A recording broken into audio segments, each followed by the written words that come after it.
available. Yeah.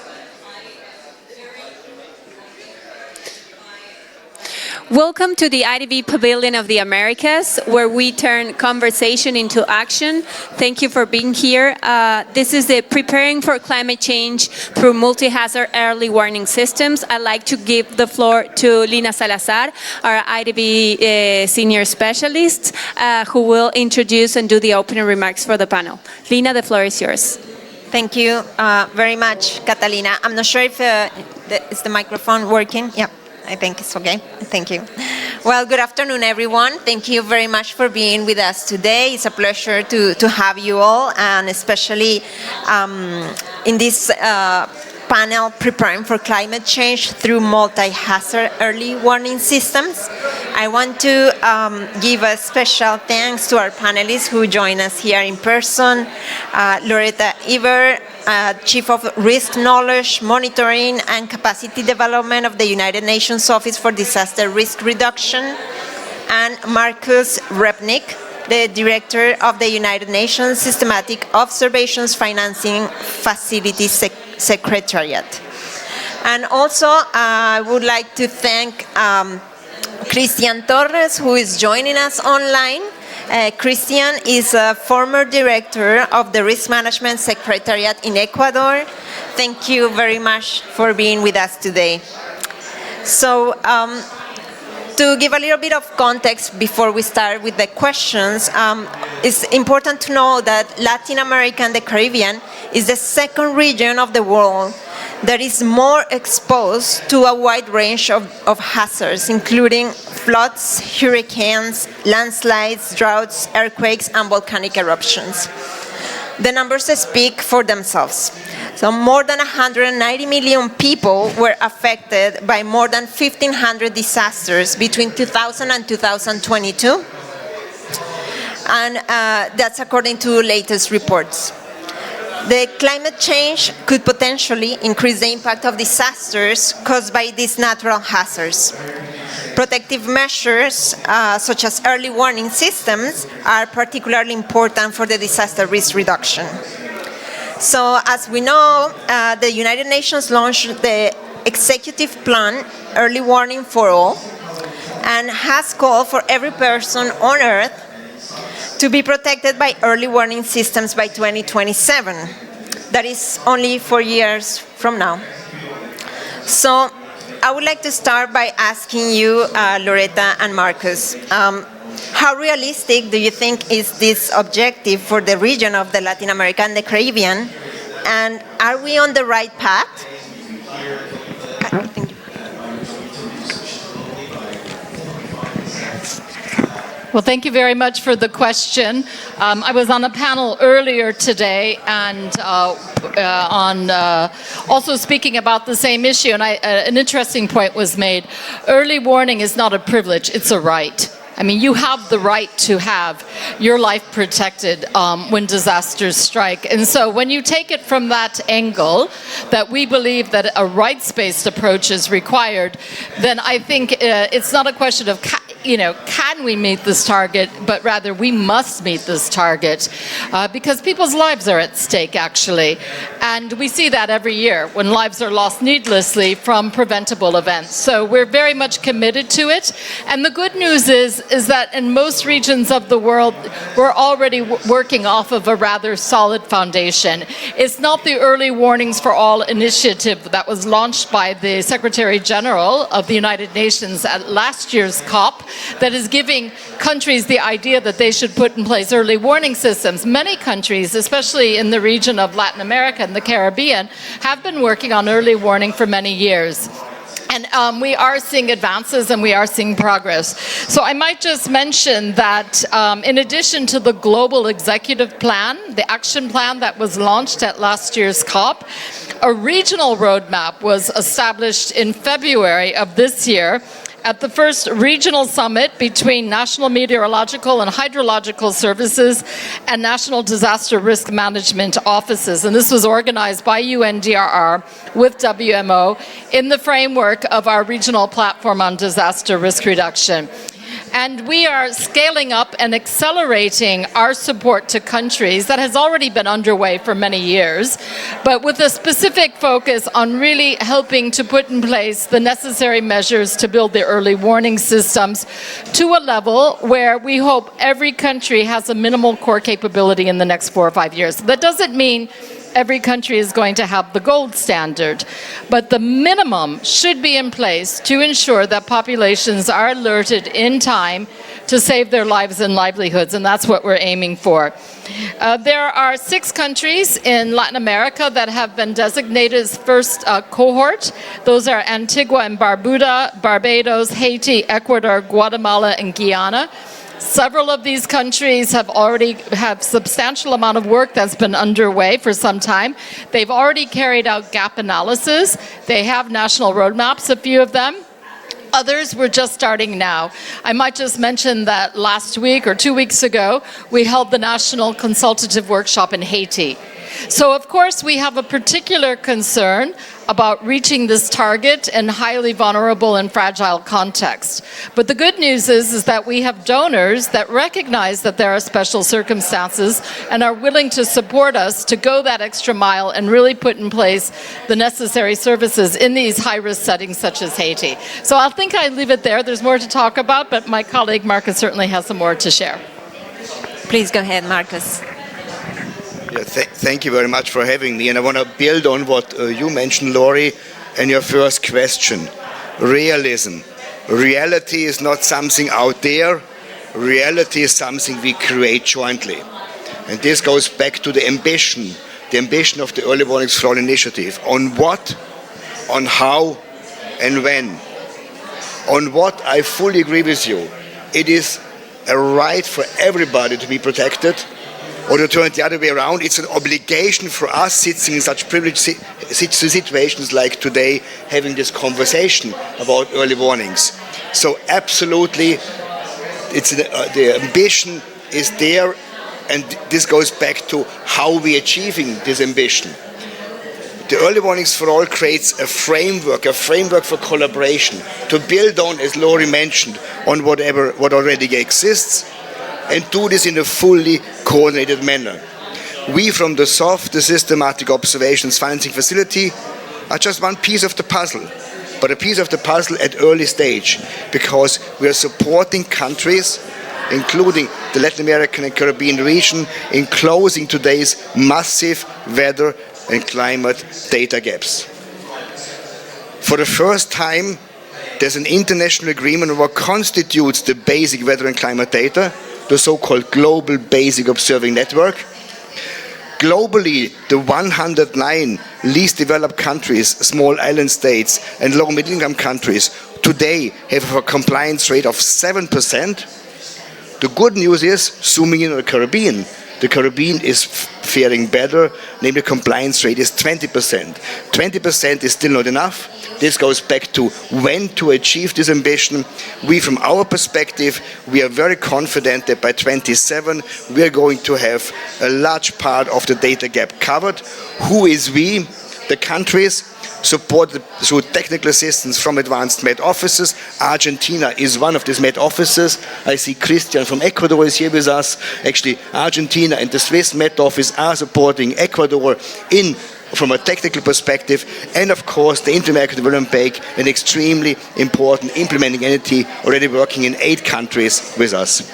So it's about what, it's a right and obligation, it's about how a collaboration framework with the IDB and the Met offices playing an important operational role, and absolutely when, from our perspective, we are very confident to close a significant part of the data gap in the region. Thank you very much. I think those were very important points. The issue of this is a right, this is not an option. And also what Markus mentioned, the importance of collaborating among the different countries and how can we share different lessons and different experiences. So I want to ask Cristián, what is your impression, and tell us a little bit about your experience in Ecuador regarding the early warning system program.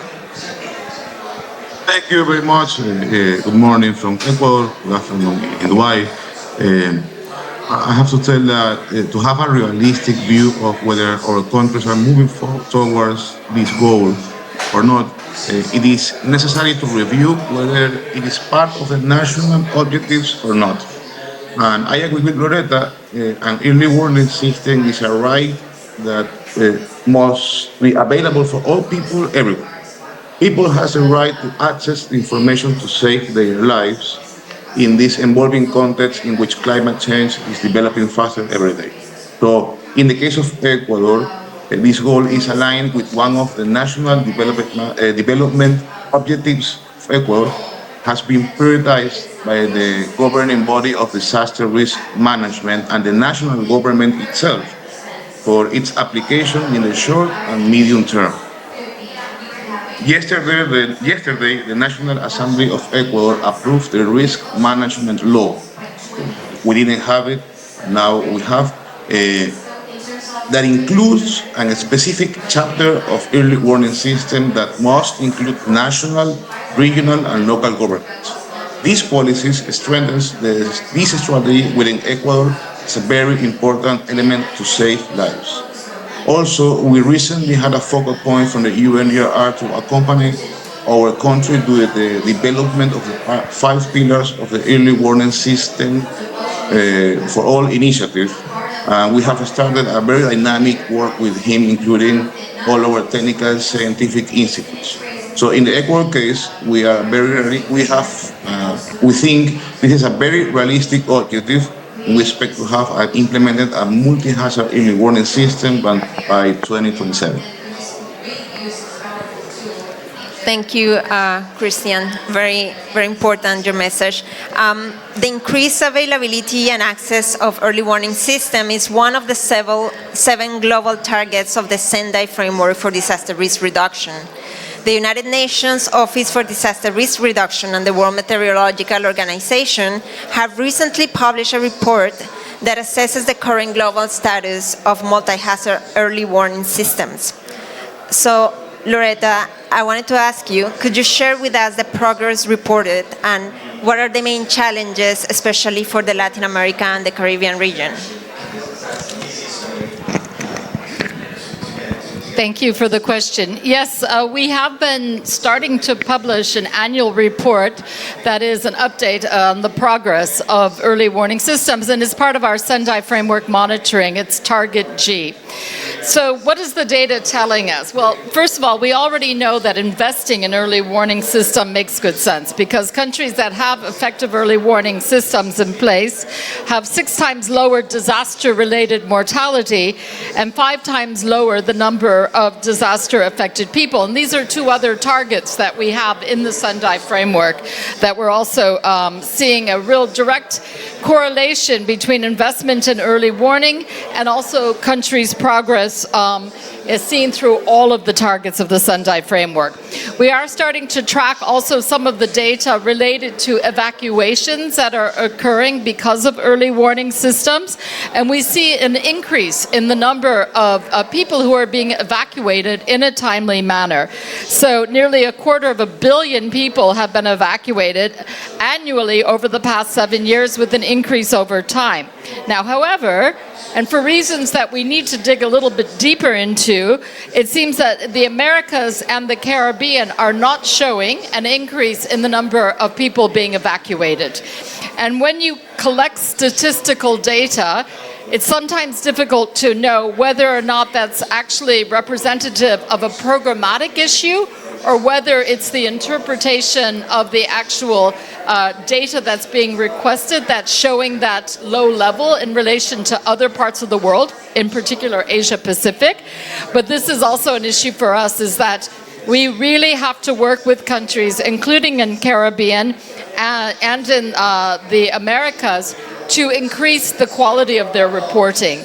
And they're reporting across all of the Sendai framework, but also in relation to early warning. Right now, we have only about half of the countries reporting, so it's difficult for us to really have a very, I would say, robust analysis of the data. But nonetheless, what we do know, because this is consistent, is that across the 4 pillars, the very first pillar on risk knowledge is still the pillar that is the least resourced. It's the pillar that's lagging behind.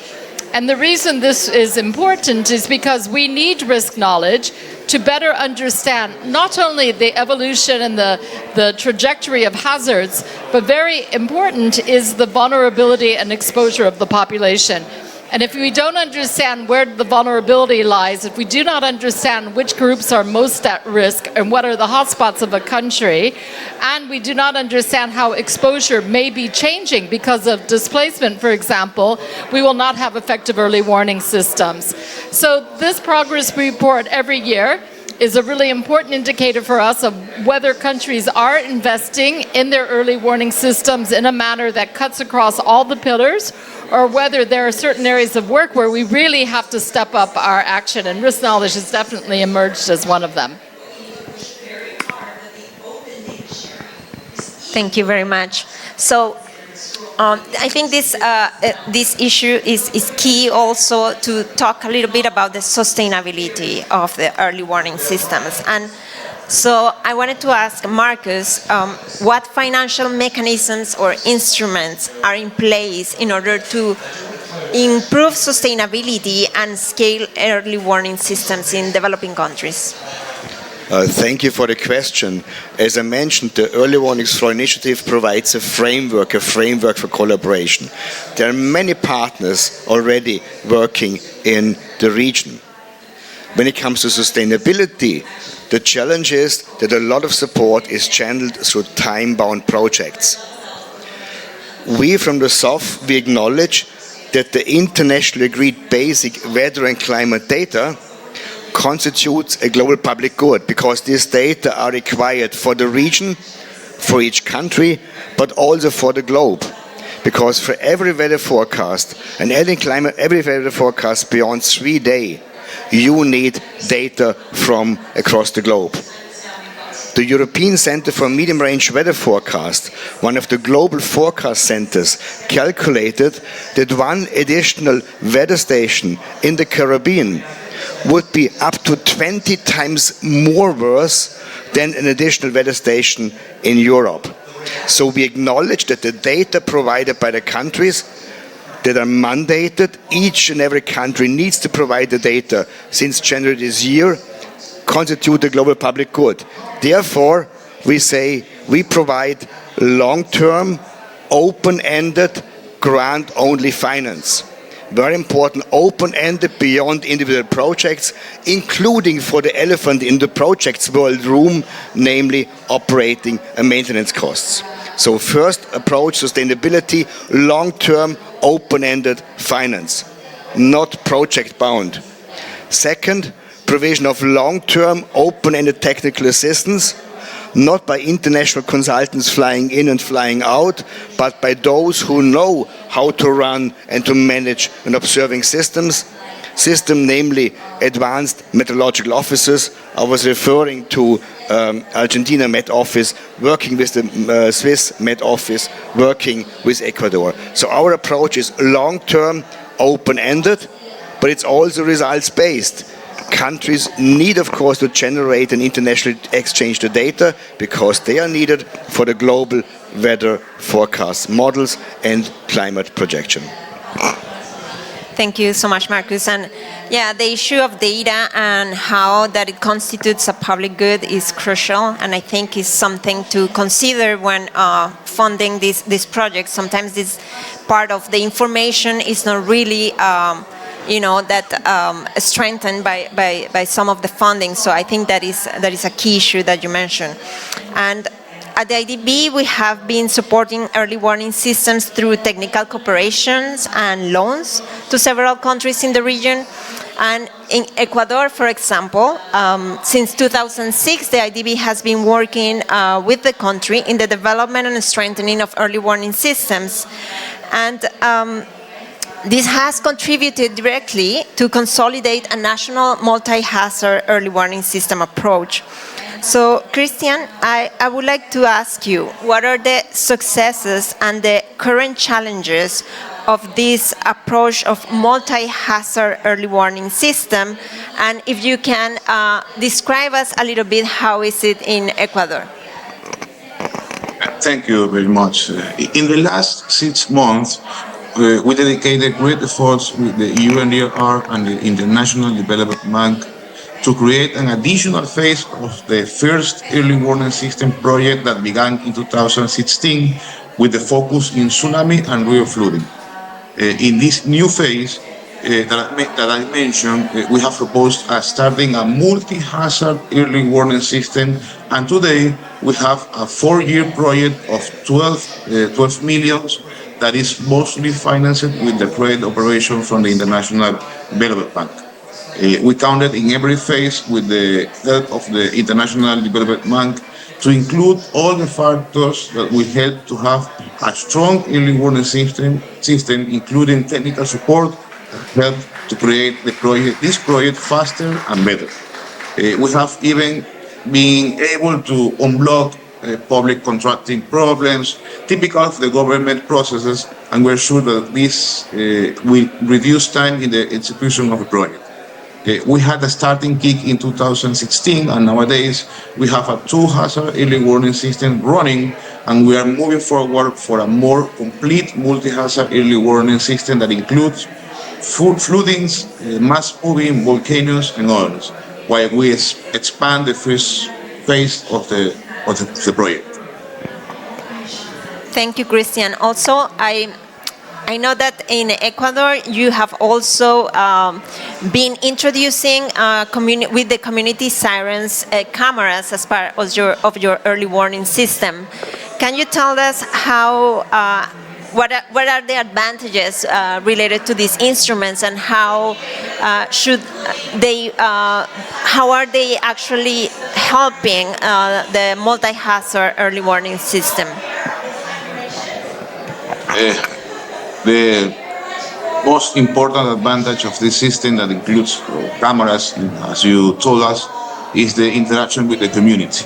The interaction with the community is very important in the early warning systems everywhere.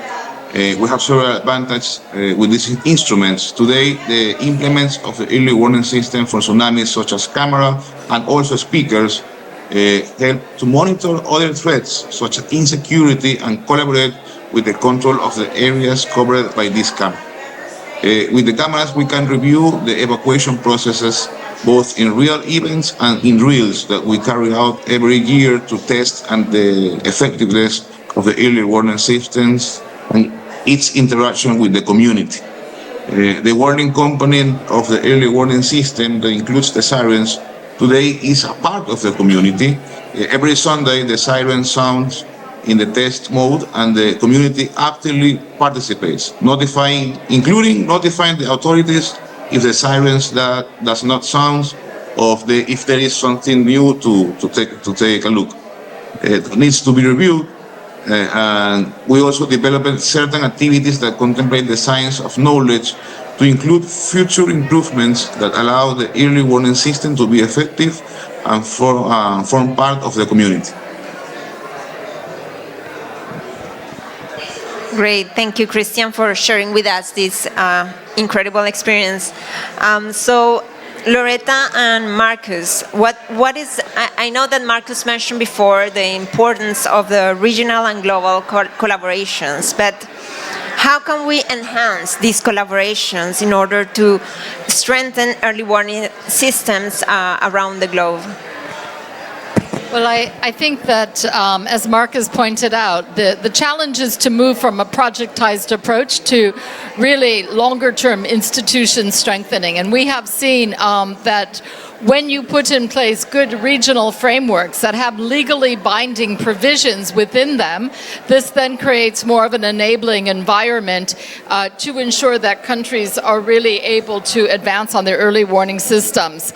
And I note that in particular in this region, that you already have such a strong foundation with the work of SEDIMA, for example, and also there is the the Multi-Hazard Early Warning Systems and Regional Early Warning System Consortium that has been established as well. So all of the ingredients are already in place here. And this is extremely important because you don't want to have a system where one country, especially a SIDS or an LDC, Small Island Developing Stage, least developed country, is left behind. And so having this regional collaboration is a way of really ensuring that all countries together can operate in a more uniform manner. What I would like to do is just ask my colleague very quickly to speak more specifically about Latin America and the Caribbean. My colleague Carlos is from the Panama office, and he can share exactly how this region, I think, is benefiting from some really strong regional collaboration, and how the Early Warnings for All initiative is meant to complement and in no way overtake this. It's really as a means to give further impetus to the work that's already happening in the region. So Carlos, please. Thank you, Loretta. Can you hear me? Yeah, I hear the other. So, no, just reacting, and also the most important aspects in the development of a multi-hazard early warning system in the Caribbean region is this continuous support from the Caribbean Emergency Management Agency, and one other important element is the CMO, the Caribbean Meteorological Organization. So this collaboration is giving through specific aspects that are changing the landscape now.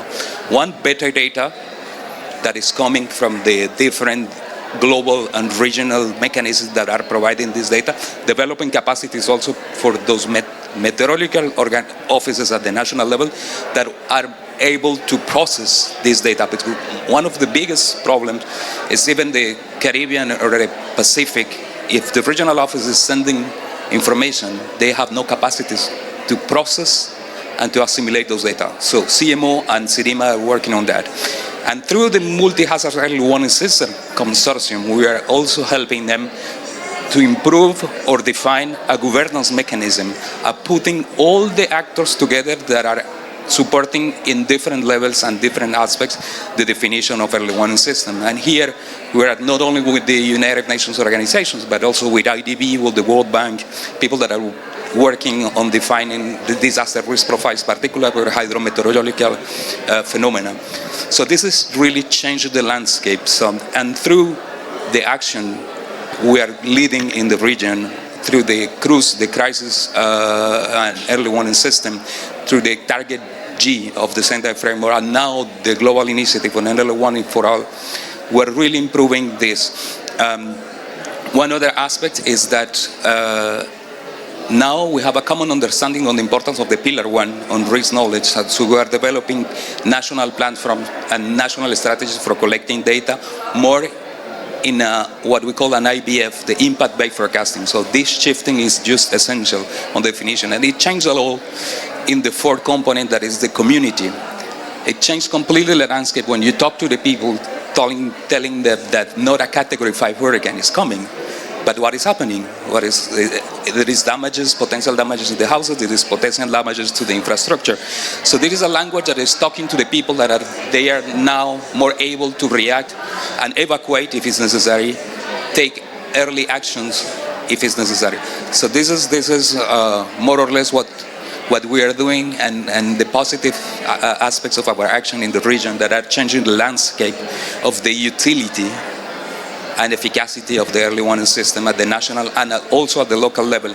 Just to complement, one of the very interesting exercise we're doing through the definition of early warning system in the Caribbean is going to the local level and have consultations not only with the local government but with community, and using a methodology of risk perception, how the community is perceiving that the public policy, the action plans that are designed are useful or not. And also have, on the other side, public consultations with the national, with the local governments to have an idea of the perception of how they perceive the policy instruments they are designed are efficient or not. And giving this feedback to the organizations at IFRC that are designing local early warning system action plans, gathering the voluntaries of the National Emergency Management Agencies, and this. So yeah, the Caribbean is even if we're in the good track, is a good example, and there is a lot of lessons learned and good practices that are pulling out from here to other regions. Thank you. Great, Carlos. Thank you very much for complimenting. Markus, I don't know if you want to mention something on this issue of collaboration. Please go ahead. Again, the question was about collaboration at global level and at regional level. At global level, I was starting off that for every weather forecast on any place of this world, this is based on global models. There are 12 global producing centers, including the European Center for Medium Range Weather Forecast, that take the data from all countries, from the space, and actually make global weather forecasts. So per definition, forecasting is a global undertaking. Here the Caribbean region, to zoom in again, has an obligation because I mentioned only about 20% of the mandated data are currently delivered. But it's not only an obligation, it's also having an opportunity to benefit from improved forecast products, because for all SOFF beneficiary countries, European Center for Medium Range Weather Forecast is offering free and open access to improved forecast products. So this is the global dimension. Clearly, weather does not know boundaries. Every forecast on every place on this planet is based on global models. An obligation from the region, an opportunity from the region to take advantage of improved forecast models, to actually have better forecast skill, meaning better, more reliable, earlier effective warnings. The second one is regional. You mentioned the region is very well organized. There are many regional organizations, but I want to close actually also by the important role the Inter-American Development Bank is playing. That's the reason why we're very pleased that the Inter-American Development Bank, that has a very strong regional footprint, of course, is one of the 9 implementing entities. SOFF opened doors for business a year and a half ago. The first funding was approved in March this year, including for Ecuador. Now, today, 60 countries are benefiting from SOFF. In 8 of these countries, the Inter-American Development Bank is playing the role of an implementing entity. So we are very pleased with this collaboration with the Inter-American Development Bank. Thank you. Great, Markus. Thank you for mentioning that. Cristián, if you would like to add something on what is the role that, from Ecuador specifically, you see in your experience, what's the role that is being played by other regional countries or institutions? For us, the regional collaborations are very important to this initiative, from the standardization of processes for processing data related to the evolution of threats or hazards, to sharing experience, successful or not. This helps us to improve our processes. It's very important to have a guide such as the action plan for the early warning system for the initiative. It helps us to standardize the process, and as the panelists said, let all the countries reach the common goal. Accessing to information generated by the regional organizations that can cover the national technical information gaps can really help strengthen the early warning system. The key here is to adapt the regional information to be able to be applied locally. Thank you, Cristián. Just if there are any questions in the audience, please go ahead. Hey. Thank you so much for your comments. I'm Igor from Tomorrow.io. We are a weather company. And I'd like to ask all of you, I guess, specifically about SOFF, but also similar initiatives. What is the plan for long-term sustainability of these initiatives? You're injecting $400 million in buying a bunch of weather stations. We know that weather stations need maintenance replacements. 5 years down the road, how do we make sure that we don't repeat the same thing from scratch? If you allow me to answer, this was exactly the wrong business model of the past. SOFF is turning this around. I want to re-emphasize, SOFF is providing long-term, open-ended financial and technical support, including for operation and maintenance costs, because we acknowledge that the data internationally agreed that constitutes the global basic observing network correspond to global public good. Hence, the global public needs to pay and not the country, provided that the country actually does its homework, generates an international exchange of data. So think about RED Plus for metrology. So the idea is that 5 years from now, 10 years from now, countries, LDCs are still dependent on injection of capital from the developed countries, and the developed countries will make a commitment to continue to inject this capital ongoing, but there is no other source of funding. I mean, you don't need another source of funding because SOFF is taking care of the funding. You need other sources of funding from a sustainability perspective for the other parts of the meteorological value chain. This is very important. So I think we have the beauty, because we say the data are internationally mandated. Each country needs to deliver the data and international exchange since January this year. Hence, there is no obligation. It's clearly defined. We can see in every moment on the web which weather station is actually delivering the data. And again, the reason why we have such a low compliance rate, as I mentioned, 7% among 109 countries, 20% in the Caribbean region, is because previously many development projects were there. At best, a station was functioning. We know that in many countries it's a hodgepodge of technologies because there were different donors, different technologies. The technologies don't talk to each other. Forget operation and maintenance for one country or ideally for a region. So this is, I think, the beauty of SOFF is long-term open-ended money, long-term open-ended technical assistance from those who know how to run an observing system, advanced Met offices, and by the way, they do this on a non-for-profit basis. Maybe if I could just complement that. I think what's important to remember is not just sustaining the technology over time. I was previously the director of UNDRR in Asia Pacific, and we did forensics on a couple of different disasters where we thought the primary problem was that the equipment hadn't been maintained. But what we actually saw was that there were disconnects in the governance mechanisms, in the communication flows between the national level down to the local level. So the institutional strengthening has to be considered as part of this. And that's why we very much are looking more towards longer-term institutional strengthening through large-scale grants from the Green Climate Fund. But the integration of the early warning systems into national disaster risk management strategies, national adaptation plans, and national development planning. So it becomes truly anchored in the development programming of a country, and it's not a standalone short-term approach. I would like to also contribute. Sorry. We have time for one more question very, very quickly. Very quick. A key here is that early warning systems are part of a long-term national policy. So can I continue or not?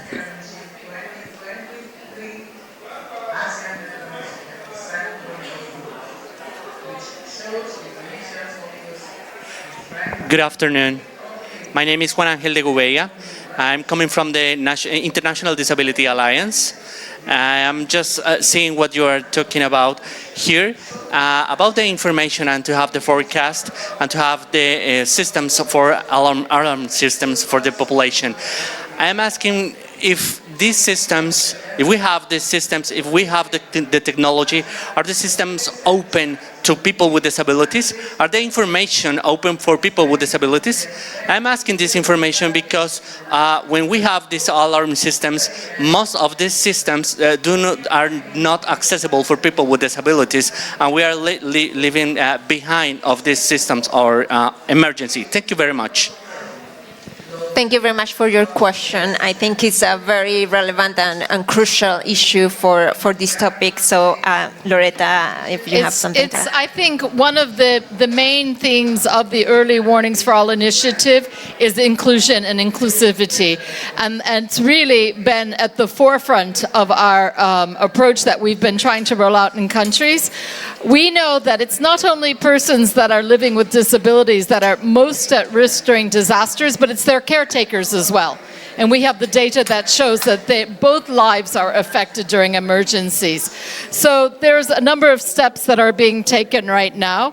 We have developed a checklist for integrating disability considerations across the 4 pillars in the context of the Pacific Islands. This is now going to be rolled out globally, and this will really ensure that the considerations that you've mentioned, which are absolutely critical for end-to-end early warning systems, are embedded in the programming of each of the pillars. So we hope that the whole issue of disability will be highlighted at forthcoming multi-stakeholder conferences that we're going to be hosting on early warnings. We know there's a lot of good practices that are happening in countries that we want to build on, but far more work needs to be done. And first and foremost, the inclusion of persons living with disabilities in the design of early warning systems, nationally, locally, is critically important to make sure that they are fit for purpose. Thank you very much, Loretta, and thank you all for coming here and being with us today. I just want to close this session by thanking again our panelists. I think it was great to have you all here. And just to close, I think we got a lot of lessons from this panel, and I think a lot of learning knowledge that was shared. I think one of the main do's and don'ts were outlined regarding the issue of early warning systems. We have the issue of community participation. We talk about involving national, local, and regional governments, long-term financing, sharing data, not focusing only on the sustainability of equipment and technologies, but looking forward, and also the diversity approach and the importance of looking at the main needs of the vulnerable populations. So I want to thank you. I think it was very productive, and thank you all for coming. Have a good day. Thank you.